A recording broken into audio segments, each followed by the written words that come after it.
So I'll be speaking. The topic for me is the ever reliable stop and shop, and there's no financial interest here in any of the techniques. So nucleus disassembly is classically by cracking it, which is a divide and conquer technique, wherein we make two quadrants perpendicular to each other. Sorry, two trenches perpendicular to each other, and when we divide the nucleus into four parts, and then each of these parts is individually taken up and emulsified by the use of phaco-energy and aspiration. So this is called the divide and conquer. You are essentially dividing the nucleus into four parts by creating two trenches perpendicular to each other, and then as we commonly say, eat it up. Next came this was the first technique, and it's a very reliable technique for anyone who's beginning to learn phacoemulsification. Classically, this was the surgical technique advised for beginners, and we were all advised to start with it. The next came the chopping techniques, where essentially we have two types: the stop and chop and the direct chop. I'll be talking about the stop and chop, and Dr. Parul will be covering the direct chop. In fact, the direct phaco chop was first described by Nagahara in 1993, and however many variations have evolved since then. And there are too many different names with lots of confusion in nomenclature and technique. And in fact, there was a time when I was learning phacoemulsification in 1998. It was a task knowing there was a stop and chop, stop and chop, stop and stuff, stop, chop, chop, and stop, stop, stuff. So many techniques. And ever since we all like our names to be involved with these things. So there are lots of techniques. But if you break it down, they're simply these are the techniques. You have either divide and conquer, stop and chop, and direct chop. And direct chop, again, has various varieties which we learned in Dr. Parul's talk.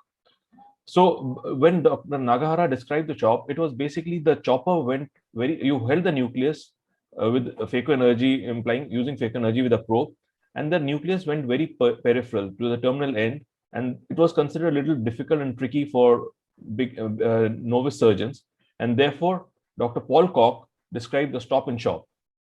It is considered one of the safest techniques. It is extremely versatile, can be used for almost all nuclear grades, starting from soft grade, that is grade 1, to hard nucleus of grade 4 or 5 also. And beginners are advised to start with either divide and conquer or stop and chop. When in my time, we were advised divide and conquer, but when I started conducting phacoemulsification courses in various institutes that I worked in, and we had a 1-month program that I had devised, so I started the surgeons on stop and chop, and I realized that this is one of the safest and most effective techniques. Although, to be honest, I stopped doing stop and chop in 2000, and I've exclusively stayed with the direct chop, and that to the vertical chop. But yes, I do willingly admit and readily admit that stop and chop is perhaps the safest and the most versatile technique that we have. Sometimes, even now, when we start with for very soft nucleus, you may want to do a direct chop, but you realize it's not going to work it, and then you just create a trench. So this is a good technique for most beginners also. So what is the basic principle here? Now, the problem with the direct chop initially when it started in 93, when the phaco machine, now we have very good phaco machines, and even you create a direct chop, there are two halves of the nucleus, and you can deal with them effectively because the phaco is good, the aspiration is good, the hold is very good. But early 90s, that was not the case. The phaco machines were very rudimentary. So once you managed to create a chop, then dealing with the remaining part was difficult because there was no space to manipulate. So the principle in stop and chop was to create sufficient space for the nucleus hemisections or two nuclear halves, and the subsequent fragments that are created to be moved around and emulsified easily. Because the phaco energies were not, because the aspiration and the hold were not so good in those earlier machines, and all these ozels and the torsionals and all these phacos were not there. So idea was to have some space so that you can manipulate, you can have the phaco probe tip going in, those things. So sufficient space was helped create by this technique, which involves a central trench or a crater is sculpted. You use phaco energy, ideally a 30-degree tip, but that's what we were taught, but I think any tip can do it, and with the modern machines. So a central trench or a crater is sculpted, which occupies almost the central 2/3 to 3/4 of the diameter. Harder the nucleus, this is a tip here, wider the trench. If you have a soft nucleus, don't make too wide a trench, because then you'll not be able to crack it well. So harder the nucleus, wider the trench. But again, even then, it should not be too wide. It should just be that the nuclear, the phaco tip is going in and covering that width. And it should not be too wide, because otherwise there'll be splaying when you're trying to separate or crack the nucleus, and it'll lead to an incomplete crack or irregular or disproportionate cracks. The depth of the crater should be about 2/3 the thickness of the nucleus. Then after you've created a good trench, idea is to crack the nucleus bimanually. You can use two separate instruments, two Sinskey hooks, or a chopper and a Sinskey hook, or what I normally do, at one end I put the I use basically a combination of the hook or chopper or Sinskey hook, whatever I'm using in my left hand and my non-dominant hand to chop, and I use the phaco tip. With that, we normally after some experience, you crack it, and once it is cracked, you rotate the nucleus by 90 degrees and deal with the first half of the nucleus subsequently.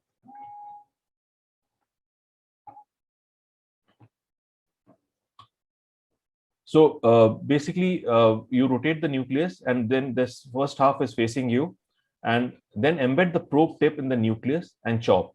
Now, there are again various tips. Classically, it was described that you embed the tip at the junction of 2/3 and 1/3, but you can just do it in the center or anywhere. And idea is to break it into two parts, which could be equal or unequal, and then subsequently chop it further, and then start emulsifying. Continue chopping and then emulsify. Similarly, once the first half is gone, the second half is rotated similarly and dealt with. So what are the advantages of this technique? It's a very safe technique. It is good for all ranges of nuclear hardness. It is good for beginners. It is easier to learn, and it uses less ultrasound power compared to the divide and conquer. Most advantages of divide and conquer are probably available in this also. And there's no special instrument required. For moderate cataracts of grade 2, 3, 2 and 3 nuclear hardness grade, we can do the chopping with a simple Sinskey hook or any chopper, blunt or sharp.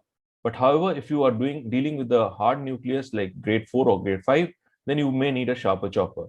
It is a good technique to graduate from to phaco chop. If you want to learn phaco chop, eventually go there, I would suggest that you start with stop and chop, master it, and then go on to phaco chop like most of us did. There are some disadvantages that compared to direct chop, more phaco energy is used. There's more phaco time, and the more fluid is required. However, these disadvantages are relevant only in very hard cataracts, and soft to moderate cataracts, they're not very relevant because the energy increment is not too much. There's a video I'll be playing here, and for this video, I'd like to thank Dr. Harshul Tag, because the problem was that as I said, I stopped doing this technique in 2000, so these videos were saved in a hard disk, which only yesterday I realized when I tried to access it and hadn't used it for some time that it was not working. It had crashed. So Dr. Harshul has come to my rescue. I'd like to thank him for this video, and it's an excellent video that you can see here. It's a very soft cataract. The hydro procedure is being done, hydrodissection, hydrodination. And once this is over, the trenching is being done. First, you remove the superficial cortex, and this trench is being created. See how versatile this technique is. Soft cataracts, in fact, I feel are more difficult to deal with than the harder cataracts, unless they're rock hard cataracts. And because nucleus management becomes an issue. Here you see the beautiful way the trench is being made. You see the depth, it's almost 2/3 of the nucleus, and the extent of the crater is also, the trench is also almost 3/4. And then the crack is initiated using a phaco probe tip and the chopper itself. If you're a beginner, you could probably use a Sinskey hook or two Sinskey hooks if you're worried that you might damage the posterior capsule. But with some experience, this works well. Then you rotate and you crack the other end of the nucleus. So even in a soft cataract, this technique works very well, and definitely works well for harder cataracts, because all you need to do is the trench, and then after the trench and the cracking, it's the same as any other cataract, any other chopping technique like stop and chop, the direct chop, or a vertical chop, horizontal or vertical chop. Then the chopping is the same. You basically hold, divide, and then emulsify.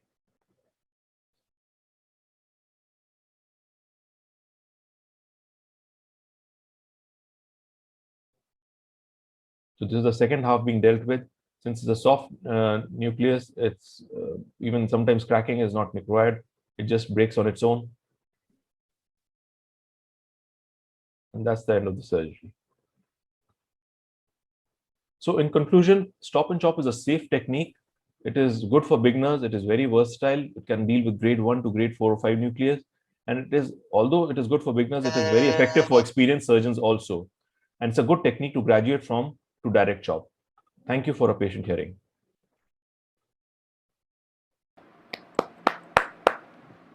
I think it is very nicely covered, Dr. ASHU. That, yeah, and of course, stop and chop, as you said, divide and conquer is the technique with which most of the beginners they start with, and as they learn more and more, they progress to stop and chop and direct chop and different techniques. But it's important that you should know all the techniques, because absolutely. in softer cataracts, at least, where you can't do direct chop, this is the only way you can take care of the softer cataracts. So Harshul, I've conducted quite a few phaco training courses, Yeah. And I realized that when you're young, the youngsters who come in, they're excited, and all of them want to go and somehow direct chop, or rather even vertical chop for that matter, has become very glamorous, and they want to go on to that. But my advice to anyone who's starting phaco is start with divide and conquer. If not divide and conquer, at least with stop and chop, and then move on to other techniques. But it's important to have all, because when you are faced in a tight situation, you have, so sometimes a mix of these are well-defined techniques, but sometimes they're not watertight. And during the course of a surgery, you may have to shift from one to the other, and you can only do that if you have all of them in your kitty. That's how you can proceed. So, but it's important, as Dr. Harshul rightly said, it's important to know all the techniques, practice them well, and then choose a favorite technique and stick to it. Like I know for Harshul, it's direct chop. For me, it's direct chop. I think Jenin, you are doing. You're muted, Jenin. Mute. So for me, direct chop is the technique. I do stick to direct chop for all grades of cataract. Yeah. All grades. So most of us have gone there, but even sometimes you can get away with direct chop even in soft cataracts. But there are times you can't, and as the case I showed, Dr. Harshul's case, it was good that you could do a trench and then so stop and chop is a very versatile technique, and learn all and then stick to one maybe. Right? So what are the phaco settings which you advise, Dr. ASHU, for the beginners? For a beginner, stop and chop. So assuming it's a basic machine, like a simple longitudinal machine, mid-level machine. So for that, I would say a phaco energy, ultrasound energy during the first trenching stage could be about 30 to 40 ultrasound energy, and the aspiration could be about 30, and the flow rate could be about 200 to 250 to 300 depending on your comfort level. But during when you crack the nucleus, crack the nucleus, and then you go on to the chopping part. There, I would say phaco energy could be definitely 30, can reduce it from 40 to 30, and then flow rate can go up definitely. I would keep it at least 300, but sometimes even 350. And the aspiration rate would accordingly vary. I usually divide the aspiration by a multiple of 10. So if my flow rate is 400, I would keep the aspiration around 30 to 40, 40, 35, 40. So that way. But the flow rate could be 30 and 300 aspiration vacuum basically. So that is how you go in stop and chop.